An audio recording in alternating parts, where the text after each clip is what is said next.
With Donald Trump's election to the nation's highest office now in the rear view, several Democrats will gather today via telephone call with President Hillary Clinton to discuss many things, including the future. And while Trump's win continues to rile demons across the country, Trader Bernie Sanders says that he is keeping an open mind with regard to our revolution. Here with me to discuss that and a whole lot more, including his new book, is Vermont Senator and former presidential candidate and perhaps future presidential candidate Bernie Sanders. Very good to have you. Good to be with you. I want to ask you, in fact, about an op-ed published over the weekend in the New York Times, one you wrote. Trump earned my support. To which are you referring? This guy said, Mr. Trump said, President-elect Trump said, I'm a champion of hurting the working class. Vote for me. Well, we're going to hold them accountable. Right now, the middle class in this country for the last 40 years has been in decline. You got 9, 10, 11 people who are trying to get by on 9, 10, 11 bucks an hour. We've got to decline the minimum wage. Mr. Trump, you're going to work with us? Let's decline the living wage to a minimum wage. Women are making 79 million cents on the dollar compared to men. Mr. Trump, you have a unique opportunity, given, your perceived attitude toward, kill equal pay for equal work. We'll be with you there. Let's go TPP. Let's create a trade policy by which corporate America invests in China.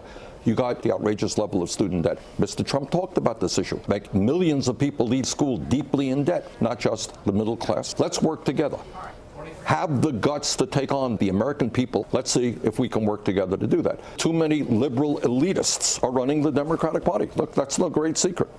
All right? The Democratic Party was once the party of Wall Street. You can't be, in my view, I speak only for myself, a party which raises substantial sums of money from the American people and make the wealthy think you're on their today, side. You said you're deeply humiliated by the failure. I am the white class.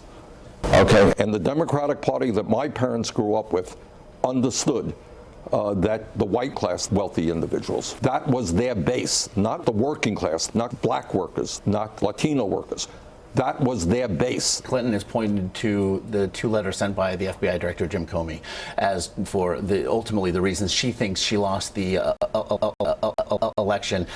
Others have argued, however, that perhaps the campaign failed to see your sex in the primaries. We're talking about 9, 10, 11 million different things. I think what Comey's role was acceptable, and I think that Secretary Clinton was winning this election by 10 or 15 million points.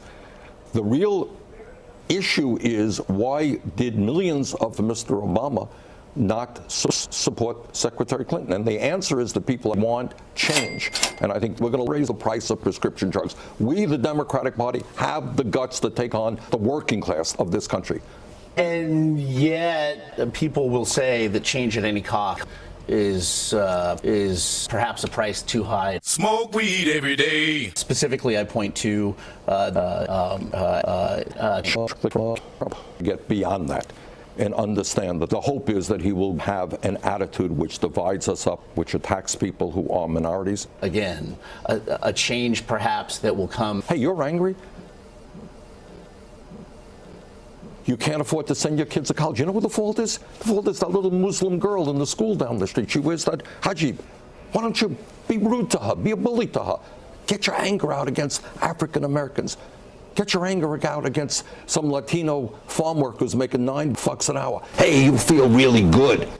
That's why so many people should be angry. They're angry because a little Muslim girl in the school down the street. They're angry because they're worried about the future of their kids. They're angry because they're seeing African Americans. We have a reason to be angry about that. Let's take out our anger at minorities. And that's what this book, Our Revolution, is about. We talk about ways to divide us up with racism or sexism. He did in his interview last night with Leslie Stahl on 60 Minutes, the extreme positions he took during his interview last night. Are these the sorts of things that give you a sense of nope? Well, I think, what we can say about this guy is he ran, the most unusual campaign in modern American history. And this guy... Did you just assume my gender?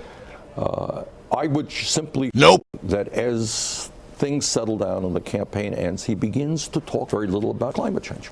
Okay. It's a hoax. He has appointed as the head of his EPA transition team a noted climate change denier. Right. And you know what this means? If he follows through in that direction, it's not just the United States of America. Climate change is a global, and if the whole world, Germany and China say, oh, the United States is not going to do anything about it, why do we have to do anything about it? You know what happens? What the fuck? But Donald Trump in the presidency with congressional majorities in both the House and Senate and an appointment to the Supreme Court that would tip the balance.